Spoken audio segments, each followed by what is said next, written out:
In this video, I'm going to show you how to insert a signature line in a Microsoft Word document. Open your Word document and click where you want the signature line to appear in your document. Go to the Insert tab in the top menu. On the right-hand side, click on Text Box. Select Draw Text Box.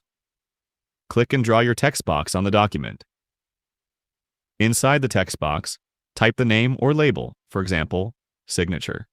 Now, to create the signature line, move the cursor to the start of the text. Type 3 underscores. Then press Enter.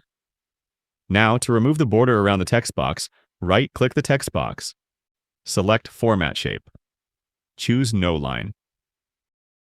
If you want to duplicate the signature line for multiple signers, then copy and paste the signature and drag and drop it to your preferred position. Feel free to reach out if you encounter any issues during the process. If this video helps you out, please leave a like and subscribe. Comment below if you have any questions. If you need further assistance, consider hiring a professional using the link in this video below.